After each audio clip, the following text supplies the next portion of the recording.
Hey guys, what's up? I'm Captain Turbo, and welcome to episode 2 of the Captain's Log. And yes, I still haven't come up with a better name for this yet. Today I am going to be giving my final impressions and a pseudo review of Super Metroid. If you remember, about a week ago, well, actually, it will be a week between updates. A week ago, I uploaded the trilogy of Super Metroid, A Link to the Past, and Mega Man X, and my impressions on those three games after finally playing them. Um, Last night I actually beat Super Metroid, and a lot has changed because I actually recorded that trilogy of games about 2-3 weeks ago. We've just started doing the race and everything, so last night I was putting some practice in, and I actually got really into the game enough that I actually wanted to play through the entire thing, and as I said, I completed it. And my impressions have changed a little from what I said last time, so here's my take on the game. Just before I begin, I finally learned how to do the wall jump to an extent. Anyway, let's put it this way: I'm not going to get stuck in any vertical shafts anymore. Um, I was basically given a lot of wrong information about the wall jump. I was told that you have to press the directional button and A at the same time, where you actually have to press A just after pressing the directional button. So I basically got it wrong because I was getting the wrong info on the game. But with that being said, I still stand by what I said last week. I'm not really a fan of non-linear, but as soon as I figure out where I'm supposed to go and everything, the game is very enjoyable. I will give it that. I don't think it's necessarily the best game on the Super Nintendo, and I still think Mega Man X was a far more fun game to play overall, but I definitely had more fun with Super Metroid than I was just fully expecting to, especially when I did that playthrough last night. Other things I'm going to talk about with the game. First of all, obviously the graphics look nice for the Super Nintendo. Look really nice actually. But as I said, sometimes it's hard to really tell where you are unless you have that map entirely memorized from playing it over the years. I can honestly not always remember what's going to be in the next room, unless like I'm really familiar with the corridor layout or something like that and all that, and there's only one way to go. I don't remember much of the map. I don't really remember, like, I couldn't get to let's say I couldn't get to the room where the ice beam is unless I was having a map, because it's on a vertical corridor and there were so many other rooms in that area that I couldn't tell you which one it was, other than it was on the left hand side. So basically, that's just another problem I have, and a part of that is because it's 16-bit, it's in 2D as well, and you know the design is very cave and rocky setting. I mean, there's like the underwater part of Meridia and um, the abandoned ship and everything. I can't remember if there's actually a name for the area, but you know, the areas themselves aren't diverse enough and enough difference in color schemes that it actually makes it quite difficult to remember where you are half the time. I mean, yeah, you do have the map system, but you know, it's not like he says "Go here, you dumb fuck" or anything like that. So the graphics themselves look pretty nice, I suppose. Like I said, I'm not a fan of the color scheme and all that, but and the overall design of the levels to an extent, the layout, I suppose. But the graphics are nice. Samus herself looks really nice. The armor and everything looks great. The bosses, the enemies all look decent. There's enough variety in terms of the enemies that they never get really boring or anything like that. Um, the challenge of the game is fair. Uh, as I got towards the end of the game and into Ridley's Lair, I used maybe 2, 3 save states at most, and even then, I only save stated, I should say, 3 times. I only had to load state once, and that was on the final boss, which I'll get to in a few minutes. But yeah, the difficulty does ramp up in Ridley's Lair. Some of the enemies can't be killed unless they're in doing a certain move and stuff like that. the battle with Mother Brain isn't necessarily hard, but there's so much shit coming at you that it's sometimes difficult to avoid getting hit or wasting um, your weapons. The music, usually, I know this is going to sound sacrilegious, especially to gamers, but I didn't really listen to the music much. I tend to play the game on mute, and I also have something running in the back, like a podcast or, I don't know, something like that, or maybe a DVD or something. I don't really pay attention much to the music. But from what little I have heard, through recordings and stuff like that and let's plays, it seems pretty nice. It fits the setting well enough, as does the sound effects, as I already mentioned this last week. The story is, I believe it's a follow-on from both Metroid and the Game Boy Metroid as well. Obviously, the baby Metroid comes in at a later stage in the game, right towards the end in Ridley's lair. So yeah, I spent my playthrough yesterday took about just a little over 4.5 hours, and I got 66%, if I remember correctly, of the overall items in the game.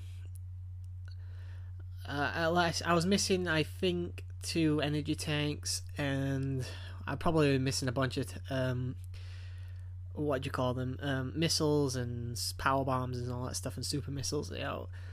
My goal wasn't actually to try and get 100%. I knew I wasn't going to do that. My goal last night was basically just to beat the game and, see the ending, because I was enjoying the game enough for that. The story seems decent anyway, so I have no complaints. It's a 16-bit game. It's pretty much a platform shooter game. Whatever, it's good for what it is.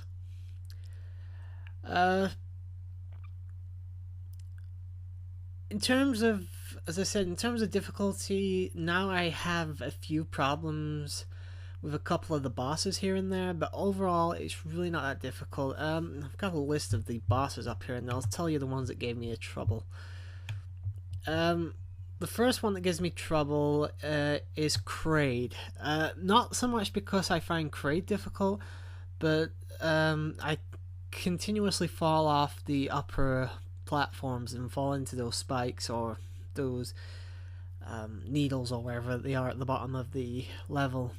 If you've got enough super missiles, this boss can be taken down very, very easily though, so it's really not much of a problem. I apologize if I'm pronouncing this one wrong, but Crocomire I found can be difficult if you don't have enough missiles and super missiles.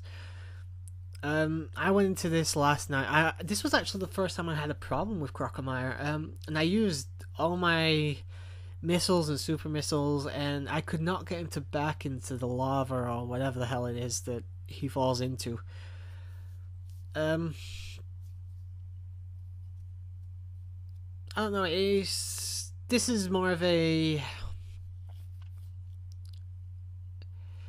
You can't really beat Crocomire conventionally. You have to get him to back up, as I said, and you need both missiles and super missiles. You can use a charge beam, but he'll move forward so fast sometimes that the charge beam just doesn't power up quick enough. And eventually you'll be led right to the left into the spike wall, so you want to avoid that at all costs. Phantoon on the abandoned ship, or the wrecked ship I should say, was a difficult boss until I got the pattern down. Now I can do it, and I don't tend to die very often now, so in fact I haven't died since I learned the pattern, so yeah, Phantoon, difficult the first time, afterwards shouldn't be too much of a problem. Dragon I actually could not understand until I actually went online and checked the method for beating him is using the grapple beam, and it's actually very easy to take him down with that. So Dragon I lost to a couple times before I learned how to actually beat him. The Ridley guards, the two of them, these are the enemies I mentioned that jump, and then these are basically unkillable until they've done like this flying kick, and they suddenly turn yellow for about 1 maybe 2 seconds, and you only have that amount of time to get a couple of hits on them. These are more of a pain than anything else. Ridley, I didn't have much problem with. I actually beat him on my second try, I believe it was. All I can say is I used a lot of my attacks. I used a lot of my um, missiles. It took a lot of my health as well. But ultimately, it wasn't as difficult as I thought it was going to be. Mother Brain, as I said, was it was more of a pain getting to Mother Brain than it was taking her on. It was basically the gun turrets and the energy balls that kept screwing me over. So that proved to be. It was more of a case of the level fucking me over than the actual boss. And Mother Brain 2, the first time I went in with very little health left, so I died pretty quickly. But the second time around I had about half health left. So, and the second time I actually beat him or her, I don't really know. It says Mother Brain, so I'll call it a her. But yeah, the game overall, I got on to experience it when I was young.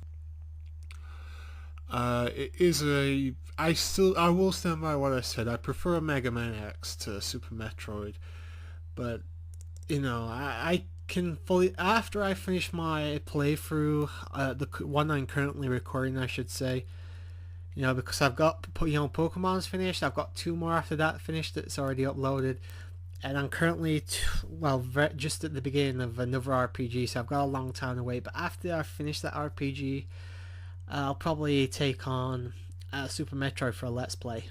I did enjoy it, and I would actually like to do a Let's Play for my channel.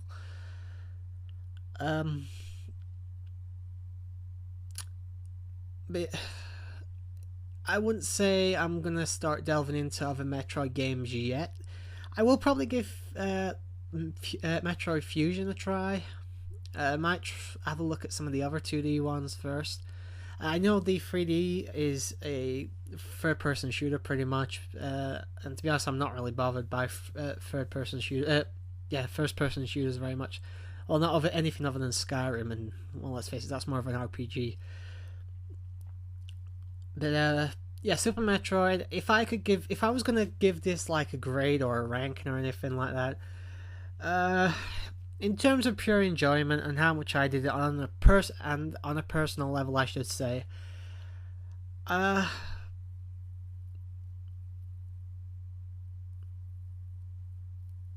don't know. Because there was a lot of fuck you moments in the game. I remember during my first playthrough, I got so stuck in Meridia. I kept going in an endless loop. I could not get out, and I did not know how to do the the bomb trick where you can just keep going up and up and up and up and up. It took me forever to get out of there. In fact, I had to restart the game because I got stuck there. I also got stuck in that vertical shaft because I couldn't do the wall jump at first. But in Meridia, it really pissed me off because I was desperate to find my way out. I knew I was about, well, at that point you're about 2/3 through the main game. If you're not hunting everything down. But I didn't know you had to basically go in a certain room and you'll see these spike enemies come out the floor. I did not know you were supposed to go into the place where these enemies were coming from. There's basically these 2 little platforms together that make one big platform. Or two square platform. So it basically looks like a rectangle. And you get I think 3 of these spike enemies come out from underneath it.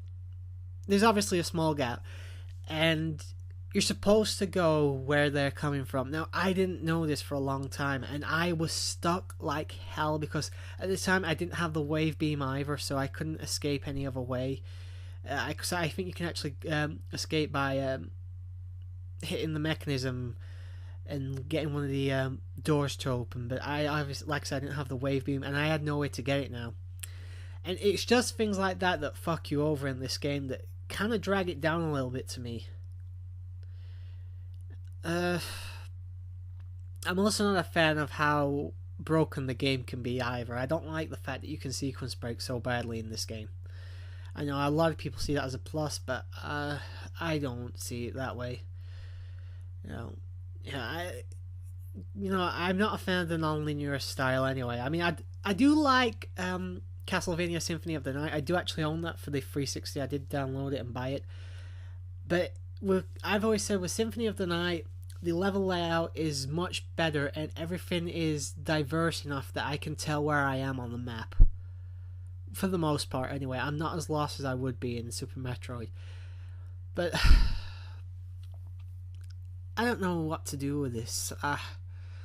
I'll give this a score out of 10. I'll give Super Metroid a score out of 10, and we'll leave it there for now. Um, like I say, the game is good. It's got a few flaws and everything here and there. Like I said, there's a bit of design, like I said, with the finger meridian and the wall jump not being accessible to new players and all that stuff.